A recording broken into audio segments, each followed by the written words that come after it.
तुम्हारी औकात नहीं है कि तुम आका की बातों को समझ सको। उनकी बातों में जादू है, जादू।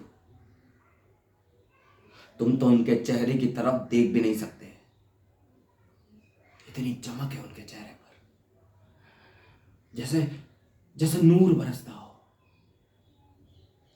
आंखें टिकती नहीं है, मगर दिल करता है कि बस देखते रहो, देखते रहो। उनकी बातें कोई भी सुनेगा ना, कोई भी, तुम भी, तुम तो जान देने के लिए तैयार हो जाएगा, बिना कोई सवाल किए। वो किताब की एक एक बात बताते हैं जो तुम लोगों के समझ में नहीं आएगी, क्योंकि तुम लोग काफिर हो, काफिर।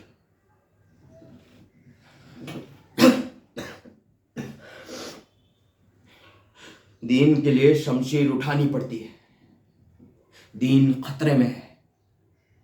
जहन्नुम की आग से बचना है तो जिहाद करना है, क्योंकि जहन्नुम की आग जो जलाती है तो बस जलाती ही जाती है।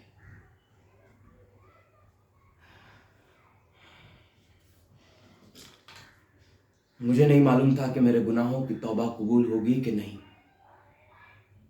लेकिन आका ने कहा जो दीन और मजहब के लिए जान गंवाता है उसके सारे गुनाह मुआफ हो जाते हैं। अल्लाह उसके सारे गुनाह मुआफ कर देता है, चाहे कितने भी घटिया और घिनौने क्यों ना हो, और उससे कोई सवाल जवाब नहीं होता। लेकिन ये सारी बातें तुम लोग कैसे समझोगे? मजहब, दीन, जहाद।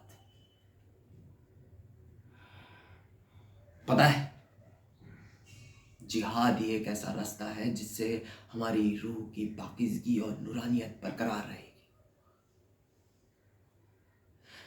शहादत के बाद फरिश्ते हमें सीधे जन्नत ले जाएंगे, वहां कयामत के रोज हमें शान से उठाया जाएगा।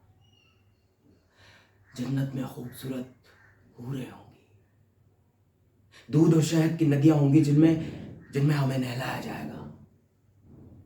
लेकिन ये सब सिर्फ उन लोगों के हक में आता है जो दीन के लिए और दीन के हक में जान गंवाता है। लेकिन तुम लोगों को मजहब का इल्म कहां?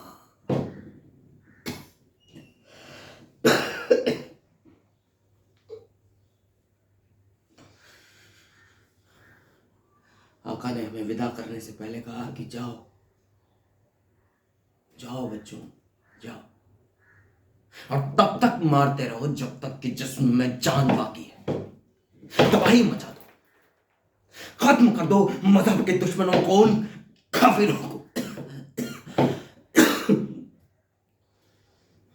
खत्म कर दो, क्योंकि शहादत के बाद तुम्हारे जिस्म से पाकीज़गी की खुशबू आएगी।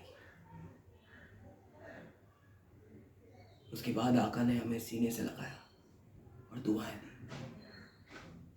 खुदा हाफिज मेरे बच्चों, परवरदिगार हमें हमारे मकसद में कामयाब करे। अगर जीत गए तो गाजी, और कुर्बान हुए तो शहीद। आका ने कहा अल्लाह हमारे घरों की हिफाजत करेंगे।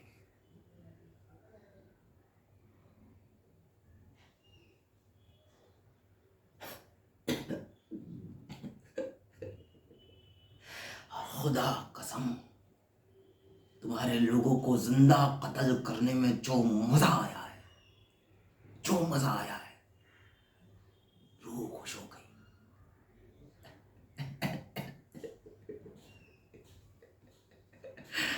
क्या कर लोगे तुम लोग?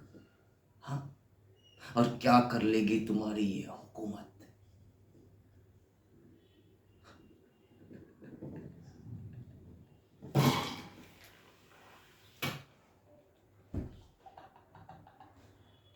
क्या क्या कर लेगी तुम्हारी हुकूमत?